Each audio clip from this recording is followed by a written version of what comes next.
আরেকটি বাংলাদেশের ঐতিহ্যবাহী স্থান, নাম এখন বলবো না। Hey hello and WhatsApp guys, কেমন আছো তোমরা? আশা করি সকলে ভালো আছো। চলে আসলাম আমরা 15 নাম্বার ভ্লগে।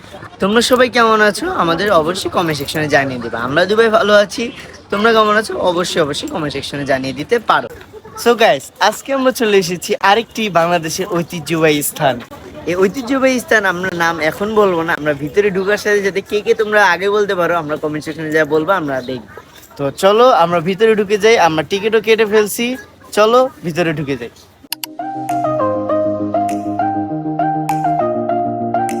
সো গাইস, আজকে 15 নম্বর ব্লগে আমরা খুবই ঐতিহাসিক একটি জায়গায় চলে এসে পড়েছি, যে জায়গাটির নাম হচ্ছে রোজ গার্ডেন। এই রোজ গার্ডেন অনেক পুরনো একটি জায়গা, যে জায়গায় আমরা আজকের ইতিহাস কাহিনী জানতে চলে এসে পড়েছি সাথে তোমাদের নিয়ে। যেহেতু আমরা ডেইলি ব্লগ করছি, তাই আমরা চিন্তা করলাম যে তোমাদের সঙ্গে একটু এটা নিয়ে শেয়ার করি। এবং যেহেতু এটা খুবই দূরে এবং আজকের দিনটি কিন্তু অনেক গরম, তাই খুবই গরম লাগছে। এবং এই সময় এসে তোমরা দেখতে পাচ্ছ অনেক ঘাম। এবং চলো আমরা ভিতরে যাই, আর সময় নষ্ট না করি, একটু পরই বন্ধ হয়ে যাবে রোজ গার্ডেন। চলো আমরা যাই।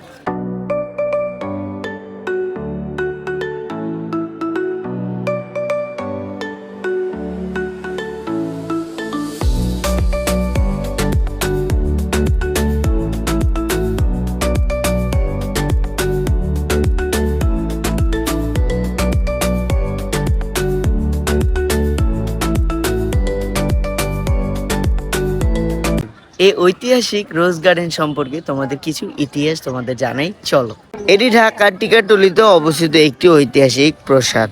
প্রায় 1930 সালের দিকে ধনী ব্যবসায়ী ঋষিকেশ দাস এই প্রাসাদটি নির্মাণ করেন। শোনা যায় একবার তিনি একটি জমিদার বাড়িতে অনুষ্ঠানে অপমানিত হয়েছিলেন। এরপর নিজের সম্মান দেখানোর জন্য তিনি আরও সুন্দর ও বিলাসবহুল একটি বাড়ি তৈরি করেন সিদ্ধান্ত নেন। সেই থেকে রোজ গার্ডেনের প্লেস তৈরি করা হয়। আমি তোমাদের এই প্রাসাদটির নামকরণ জানাবো, কিভাবে এটির নাম রোজ গার্ডেন হলো। এই প্রাসাদটির নাম রোজ গার্ডেন রাখা হয় কারণ বাড়িটির চারপাশে অনেক সুন্দর গোলাপের বাগান ছিল। ইউরোপীয় ধাঁচের স্থাপত্য, বড় বারান্দা, নকশা করা স্তম্ভ ও ফরোয়া এই প্রাসাদকে বিশেষ আকর্ষণীয় করে তোলে, যার জন্য এটাকে রোজ গার্ডেন নামে অব্যহিত করা হয়। সো গাইস, তারপর আমরা জানবো যে রাজা বাদশাদের পরে এই বাড়িটি আসলে কার হাতে চলে গিয়েছিল। আমি বলি, তোমরা শুনো। এই বাড়িটি অন্য মালিকানার হাতে যায়। পাকিস্তানের আমল একটি রাজনৈতিক গুরুত্বপূর্ণ ছিল, বাংলাদেশের অন্যতম রাজনৈতিক দল। এই দলের সব বৈঠকে এদিকে করা হতো, সব গুরুত্বপূর্ণ বৈঠক তারা এই জায়গায় করতেন। তাই এই জায়গাটি পাকিস্তানের সময় এই মালিক ঋষিকেশের থেকে হস্তান্তর করা হয়ে থাকে।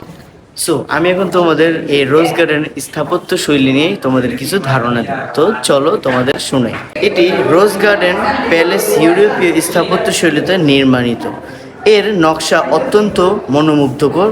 প্রাসাদটিতে রয়েছে বিশাল খোলা বারান্দা, সুদৃষ্ট স্তম্ভ, অলঙ্কৃত দেওয়াল, দৃষ্টিনন্দন ফোয়ারা, মার্বেল পাথরের সিঁড়ি, সুন্দর খোদাই করা ছাদ, বড় বড় কক্ষ ও হল রুম। প্রাসাদের ভিতরের নকশা ও বাইরের সৌন্দর্য একে অন্য সব স্থাপনা থেকে আলাদা করছে। এর কিছুক্ষণের মধ্যে আমরা দেখতে পারলাম যে রোজ গার্ডেনের সংলগ্নই ট্রেন চলাচল করে, যা দেখতে অপরূপ দৃশ্য। সো গাইস, তোমরা তো দেখতেই পারলাম আমরা রোজ গার্ডেনের চারপাশে ঘুরে দেখার চেষ্টা করেছি এবং যতটুকু সম্ভব তোমাদেরও দেখানোর চেষ্টা করেছি। আমরা রোজ গার্ডেনের পিছনের গেটে চলে এসে পড়েছি এবং সামনের গেট যতটা সুন্দর, পিছনের গেটটাও সেই রকমই সুন্দর। খুবই সুন্দরভাবে বানিয়েছে আমাদের এই প্রাসাদটি।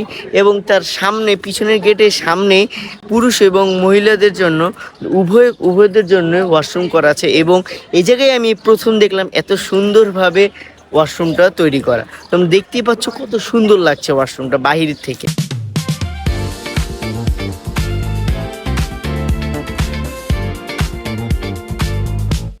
চলো তাহলে নিচের সবকিছু দেখার পরে চলে যাই আমরা উপরের দিকে। উপরে বা ভিতরে কি কি আছে সেগুলো আমরা একটু দেখে নিই, চলো।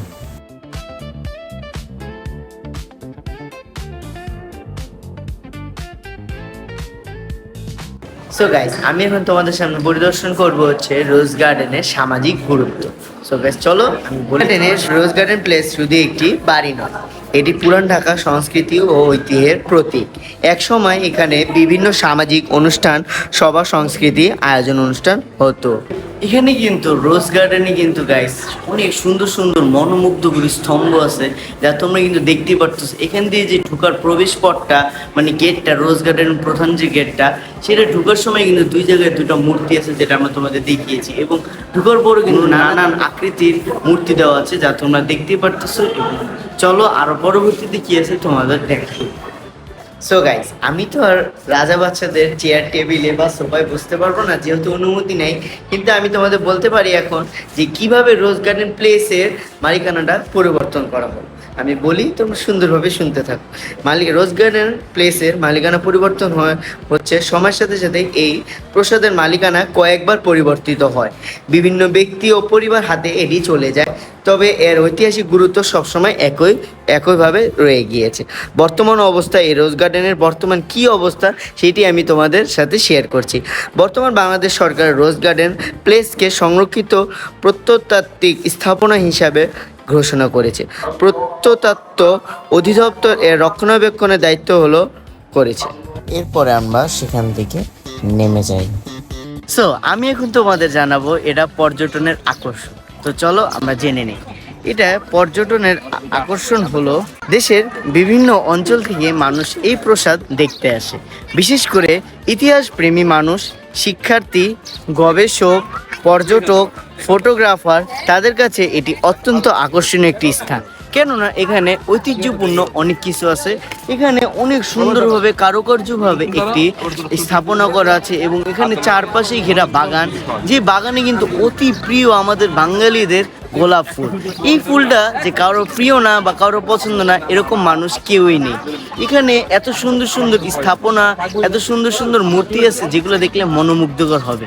এবং একটি ফটোগ্রাফারদের জন্য এই জায়গাটি কিন্তু বিকালবেলা বা সূর্যের সময় কিন্তু অতি জরুরিও এখানে আসা এবং এসে ছবি তোলা। এবং শিক্ষার্থীদের জন্য কিন্তু এখানে ইতিহাস জানার জন্য অনেক কিছুই আছে। তো চলো আমরা এখানে সামনে আরও একটি সুন্দর জিনিস দেখতে পারতেছি, চলে যাই। সো গাইজ, রোজ গার্ডেনের পিছনে এবং সামনে এবং যে জায়গায় রোজটি আসলে বাগান করার আছে, সেই জায়গাগুলো আমরা তোমাদের সাথে ঘুরেছি এবং তোমাদেরও দেখানোর চেষ্টা করেছি এবং আমরাও মজাটা উপভোগ করার চেষ্টা করেছি। যেহেতু আমরা চলে এসেছিলাম এই জায়গায় ঠিক তোমার ধরো 4:45টার দিকে, সূর্য প্রায় নামি অবস্থায়, সূর্যাস্ত হবে এই অবস্থায় আসছি, তাই ছবিগুলো মারাত্মক সুন্দর আসছে।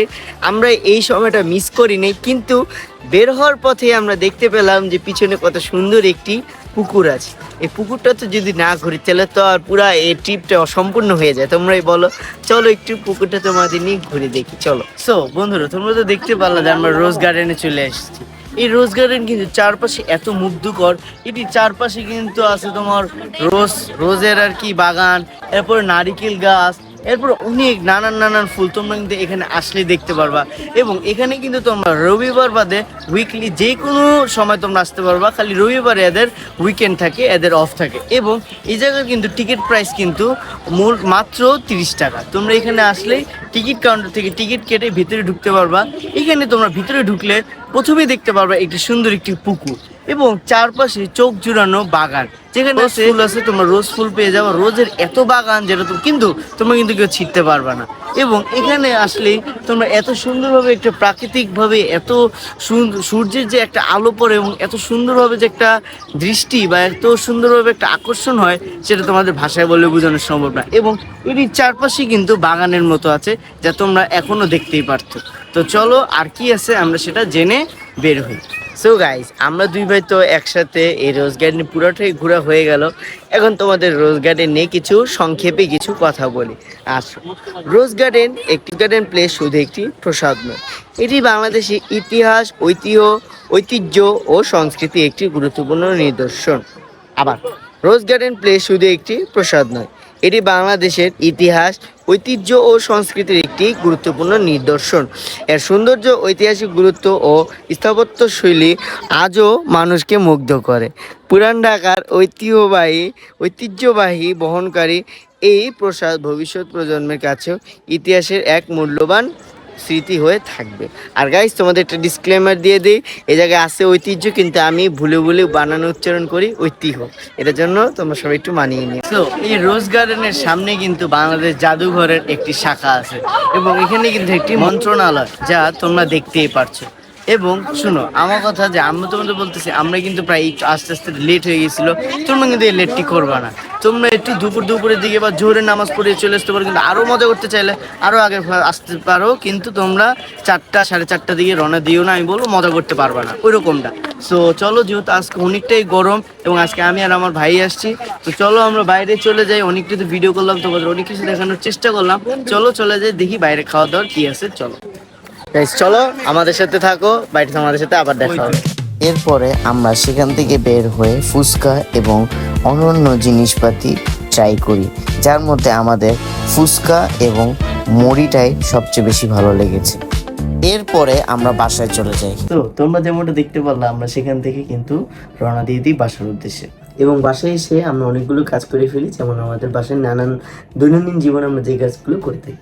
আমরা আসার পরে রেস্ট নেওয়ার পর হালকা পাতলা খাওয়া দাওয়া করে নিই, এরপর আমরা একটু ব্যায়াম ট্যায়াম করে নিই। যেহেতু আমাদের সেই জায়গায় যেতে যেতে খুব লেট হয়ে গেছিলো, তাই আস্তে আস্তেও খুব লেট হয়ে গিয়েছে। সন্ধ্যায় প্রায় সন্ধ্যাও শেষ হয়ে গেছিলো এবং এসে তো পড়লামই। তো বলো তোমাদের আজকের এই ব্লগটা, এই 15তম ব্লগটা তোমার কাছে কেমন লাগলো? অবশ্যই যদি ভালো লেগে থাকে তাহলে একটা লাইক শেয়ার সাবস্ক্রাইব করে দিতে পারো, আর যদি খারাপ লাগে তারপর লাইক শেয়ার সাবস্ক্রাইব করে জানিয়ে দিও কেন তোমাদের ভালো লাগে, কোন বিষয়টা তোমাদের কাছে আমাদের মনে হয়েছে ল্যাকিং, সেটা কিন্তু তোমরা আমাদের অবগত করতে পারো কমেন্ট সেকশন। এবং সবচেয়ে বড় কথা হচ্ছে, সবার মুখে শুনছি রোজ গার্ডেন প্লেসটি 5টার দিকে বন্ধ হয়, কিন্তু এটা হচ্ছে একটি গুজব, বন্ধ হয় 6টার দিকে। যেটা আমরা একটু বিভ্রান্ত পড়ে গেছিলাম যে 5টা দিকে আবার বন্ধ হয়ে যায় নাকি, যে আমরা তোমাদের বলেছিলাম। কিন্তু অবশ্যই তোমাদের 5টা দিকে তো যাওয়ার দরকার নেই, তোমরা কিন্তু একটু দুপুর দিকে গেলেই ভালো হবে, তাহলে তাড়াহুড়ো হবে না আর কি। এবং আজকের জার্নিটা যে কি একটা অকওয়ার্ড এবং কি ভয়ঙ্কর ছিল, এটা আমরা আসলে তোমাদের মুখে বুঝিয়ে বলতে পারবো। যাক, এই বিষয়ে আমরা অন্য আরেকদিন তোমাদের সাথে কথা বলবো। আজকের ব্লগটা তোমাদের কাছে কেমন লাগলো, এবং আমাদের কিন্তু রিকমেন্ডেড থাকবে, তোমাদের ফ্যামিলি নিয়েও কিন্তু তোমরা একটি সুন্দর জায়গায় যেতে চাইলে তোমরা কিন্তু যেতে পারো। তোমরা চাইলে সেই জায়গায় ওয়ান ডিশ পার্টি করতে পারো। এই তোমরা চলে যেতে পারো রোজ গার্ডেনে। রোজ গার্ডেনে গেলে তোমরা নিজেদের পরিবার নিয়ে খুবই সুন্দর একটি সময় কাটাতে পারবে। তো আজকের ভিডিওটা এই পর্যন্ত, কেমন লাগলো অবশ্যই কমেন্ট সেকশনে জানিয়ে দাও। আল্লাহ হাফেজ।